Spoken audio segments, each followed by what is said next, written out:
ဒီနေ့ကျွန်တော်ဒီဝက်ကြီးနော်ဝက်ကြီးတဲကဒီ debut နဲ့ editor အကြောင်းကျွန်တော်ပြောပြပေးမယ်ကျွန်တော်တို့debut ကဘယ်လိုလုပ်တယ်လဲ editor ကဘယ်လိုလုပ်တယ်လဲဆိုတာကိုကျွန်တော်ပြောပြပေးမှာပေါ့နော်တူတူနဲ့လူရင်းနဲ့ကျွန်တော်ပြောပြပေးမယ်ကျွန်တော်တို့ဒီ2တွေကြောင့်ကျွန်တော်တို့သိထားမယ်ဆိုရင်အလုပ်လုပ်ရမှာအလုပ်လုပ်တဲ့အခါလွယ်ကူမယ်အမြင်ဆန်မယ်ပေါ့နော်ဒီကျွန်တော်တို့ဒီ debut ဆိုတာကျွန်တော်တို့စာပေါ့နော်ကျွန်တော်တို့စာထည့်တာပေါ့ကျွန်တော်တို့ထည့်ကြည့်တဲ့စာတွေထည့်တဲ့အခါကျွန်တော်အတူပြုတယ်ဒီမှာကျွန်တော်တို့ပြောင်းကြည့်နေဆိုရင်ဒီမှာ ABC test ဆိုတာရှိနေအဲ့ဒါလေးကိုကျွန်တော်နှိပ်လိုက်မယ်ဆိုဒီမှာ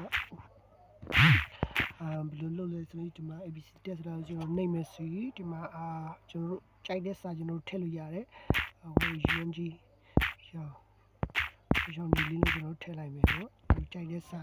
ထည့်လို့ရတယ်ပေါ့နော်ဒီ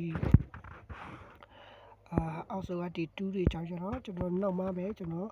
ဒေတာလေးရှင်းပြပေးမယ်ပေါ့နော်လောကျွန်တော်ဒီဘက်ကအချင်းလေးကိုကျွန်တော်ပြောပြပေးမယ်ပေါ့နော်ဆိုတော့ဒီမှာdebut ကဘယ်လိုလုပ်လဲဆိုရင်ဒီမှာကျွန်တော်တို့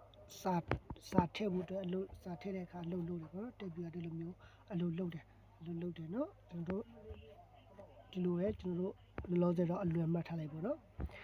debut ဆိုတာကျွန်တော်တို့စာထည့်ဖို့အတွက်လုပ်တယ်အဲ့ဒီတဲ့ကပါလဲစီတော့ကျွန်တော်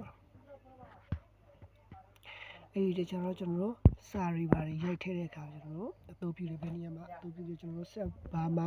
လုပ်တဲ့အခါမှာအသုံးပြုတယ်ပေါ့နော်ကျွန်တော်တို့အဲ့ဒီတက်တွေကိုဘယ်နေရာမှာအသုံးပြုလဲဆိုရင်ကျွန်တော်တို့ဆက်ဘာတွေမှာကျွန်တော်တို့